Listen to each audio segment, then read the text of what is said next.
Okay, we're going to use the MCD. Remember, that measures condyle displacement.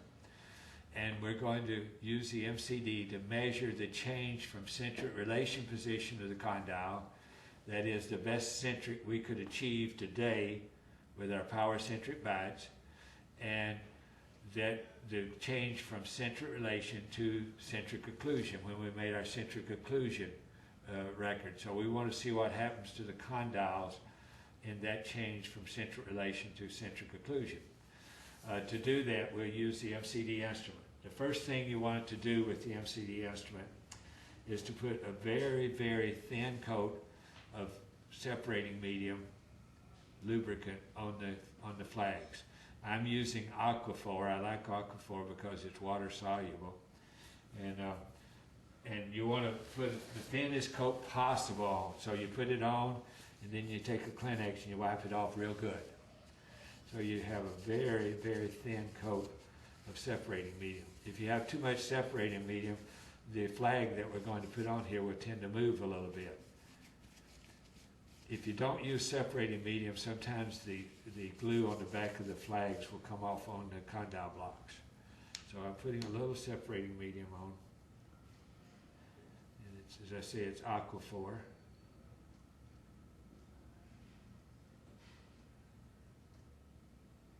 And then I'm going to wipe it off.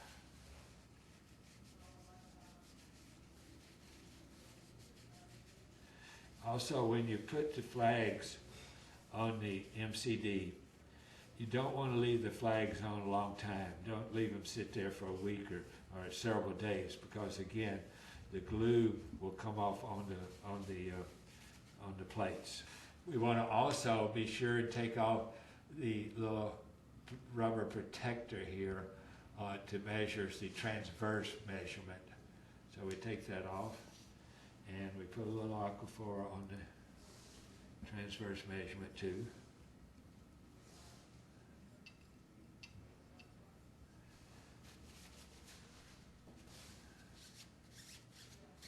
If we look at the flag very closely, you see that there's a heavy center line. That line will line up with the line on the MCD plate here. And you have to be very careful in making this, placing this flag.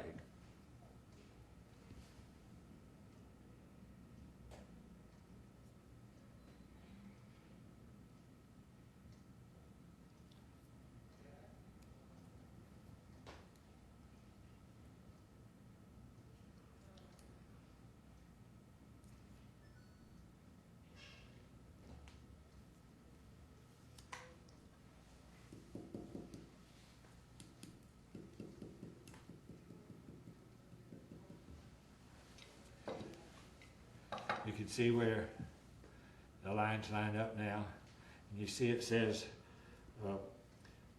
where we have a right shift and a left shift.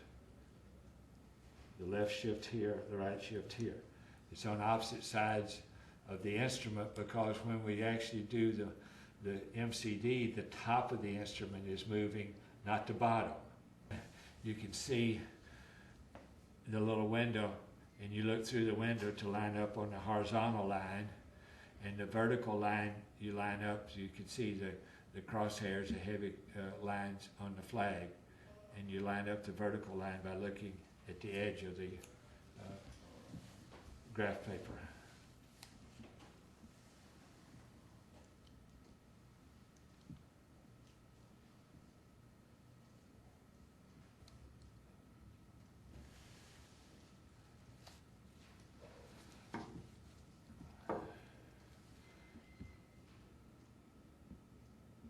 See the windows there, how you can see the horizontal line through the windows.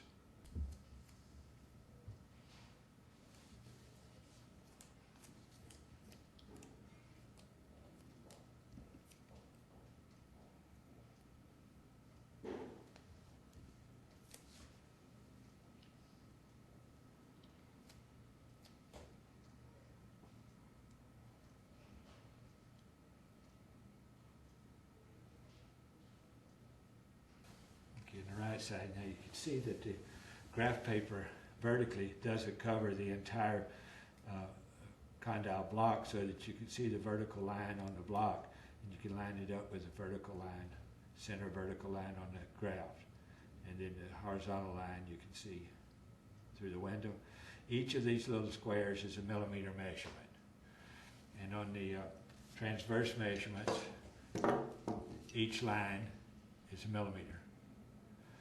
And the transverse measurement is really the most critical, so I like to do the transverse measurement first.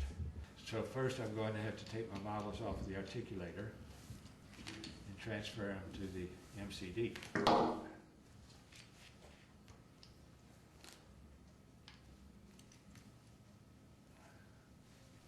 Almost too strong for me.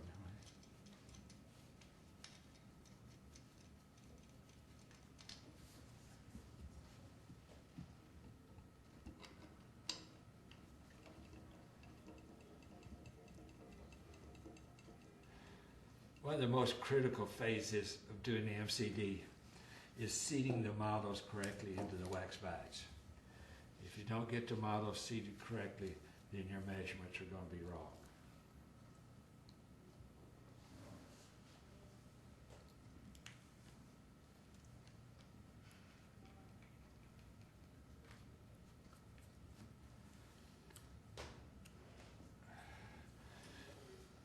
We want to move the anterior pin out of the way so it doesn't interfere with the seating.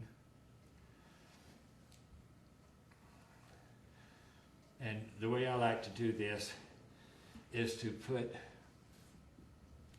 the CO bite on our upper model.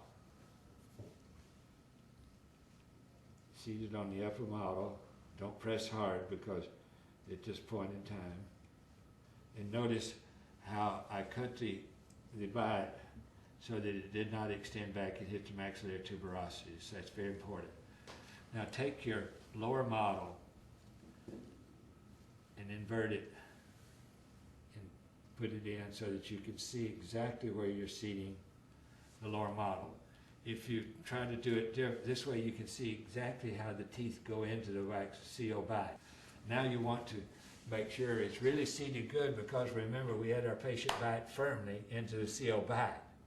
So we want our models seated firmly into the CO bite. So I'm going to get directly over the models and I'm going to seat it with some pressure into that CO bite. At the same time, I'm going to release the pin and stabilize the system. Now then, I can touch the system between these 2 points and it's stable. If I try to go back behind, if I touch back here, it'll lift out. So I can work and stabilize everything from this point to this point. Now, we're going to, as I said, the transverse measurement is the most critical. So I'm going to do it first. I'm going to take the tape where I've taped it down, take that off.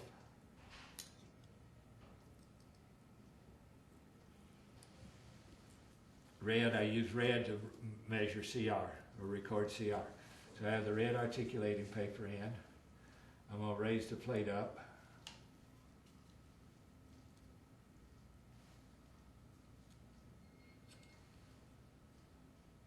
And give just a little pull. And if you look, you really have to zoom in on this very carefully. But if you look very carefully, you'll see that the red dot is about 1/10 of a millimeter to this side of the center line. So she doesn't have much transverse shift of the condyles when she closes into CO. If you want to, you can stabilize the model just by taking a hold of it. You can then put your paper in and use your finger here to bring the condyle block out, like so. Tap it and give a little bit of a pull, and you get your red dot. I'm going to make it a little heavier so the camera can see it.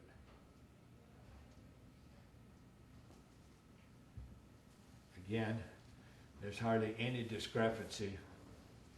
It's down about 1/2 millimeter and back about 1/2 millimeter. You see, this is the crosshairs is our CR.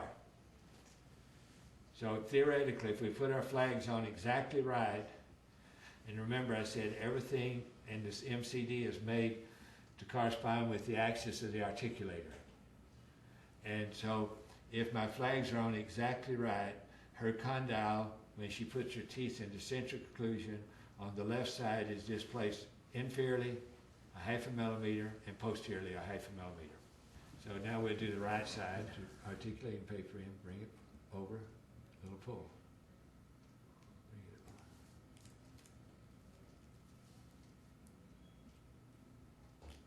Bring it over.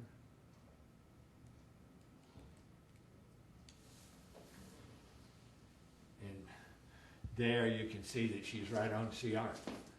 And so that's the way you do your MCD. You do your condylar measurement. For checking, I'm going to put the CR bat on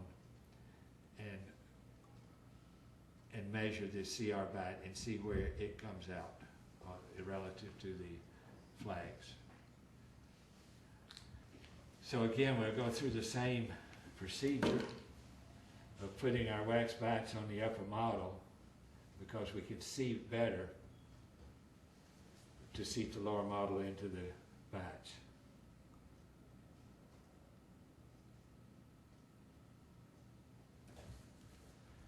Make sure the condyle blocks are moved all the way in, out of the way.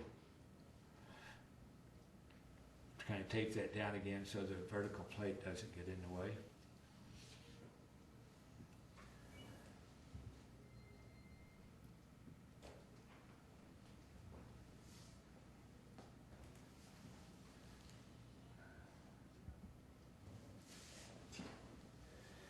Get over it tightly. Hold it and drop the, hold it. Drop the pin. Again, that stabilizes the instrumentation from here to here. It's how it marks with the CR bat in place.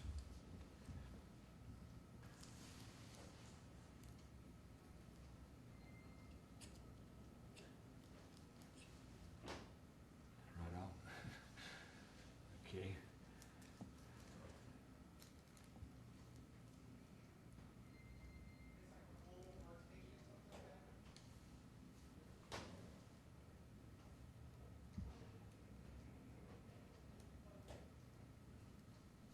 When we look at the markings with the CR bat in place, we see that the black marks basically on top of the center line, which is what we would want it to be. On the right side, the black mark is basically at the crosshairs. On the left side, it's about 1/4 millimeter off. The black mark is about 1/4 millimeter off vertically and about 0.5 millimeter anterior posteriorly. So it doesn't quite mark right on the center line on the CR bat. Look real close. I didn't get the vertical line quite on here. So that might be causing a little bit of the difference there. But you can see the instrument does mark very, very close to the exact axis with the CR bat in place. Now, if this were a patient that we were treating, we would transfer the flags to the patient record card. For example, in some cases, I might have, I'm going to use a pen here just to put a mark to illustrate it.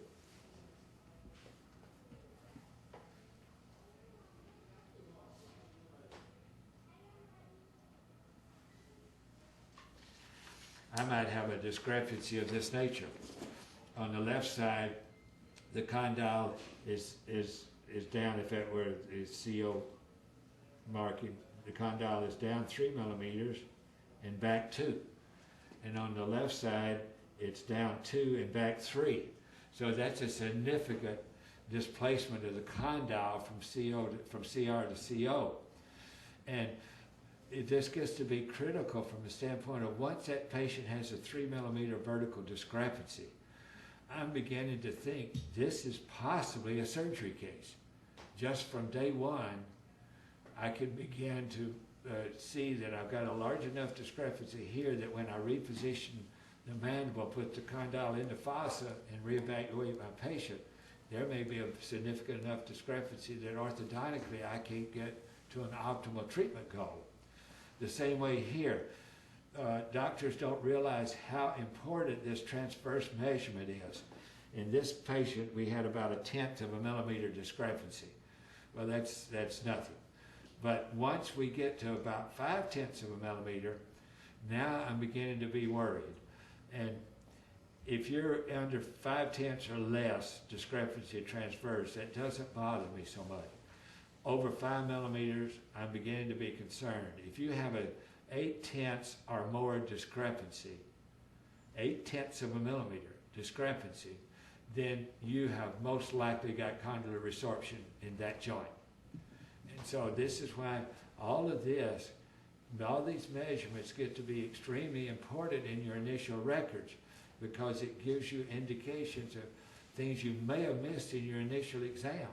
If I saw an 8/10 of a millimeter discrepancy and I didn't have adequate x-rays of the joints to really see if there's resorption and just what's going on in the joints, I would be getting them real quick, and probably MRIs also. So this kind of information is absolutely imperative. The biggest problem, in my opinion, in orthodontics, one of the biggest causes of failure in orthodontics is improper and/or incomplete diagnosis. That's why all of this diagnostic work we're doing here at the beginning is so important, is to get a complete diagnosis of our patient. For example, if we look at this patient very carefully, if you can get on these upper incisors, good, we can see there's attrition on the occlusal third of all 4 incisors. This patient had a very slightly underdeveloped maxilla and a little bit of a strong mandible. So that puts her in a very slight class 3 tendency, and her lower incisors are rubbing on the lingual of upper incisors all the time. And that's probably part of why she has the joint problem she has. Secondly, when we look very closely at the right cuspid, we can see that there's attrition of the cuspid here. That tells me, I'm sorry, here, there's on the mesial incline of this cuspid, there's attrition. That tells me there's balancing interferences on the left side. All I have to do is be able to locate them. You cannot find that kind of information in the mouth. You can't find the balancing interference in the mouth because the neuromuscular mechanism has programmed the patient to go around the interference when you try to demonstrate it in the mouth. So if I come back and start looking at the molars back here and start looking for attrition, it's very, very clear on the lower second molars.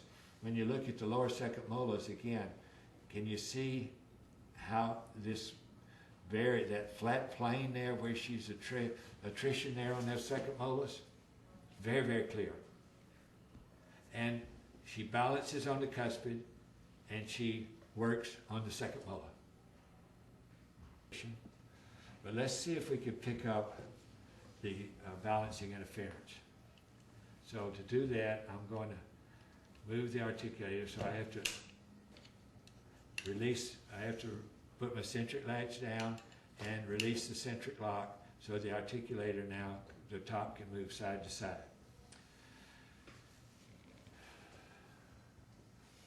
First, I'm just going to go over and I'm going to set it. I'm going to put my cuspids, the attrition area of the cuspids, together. And when you look over, okay, so if I put the areas, you can see on the lower cuspid also. Can you see this flattened area here? Very, very flat area there, where the upper cuspid's been working on it. Now, if I put those together, those two areas of attrition, as best I can, and come over here, you can see the balancing interferences on the last molar. You can see how the molars are hitting on the, let's see if we look at And now that we look at the left cuspid, the attrition is there too. So if I put the areas of attrition together on the cuspids, and come over to the right side, you see the balancing interferences on the right side also. So we're beginning to see why she's having problems. These measurements we did today are estimates. Remember, the ear bow is an estimate. It is an estimated axis. And that's why this only gives us clues as to what might be wrong and how we might be able to treat it.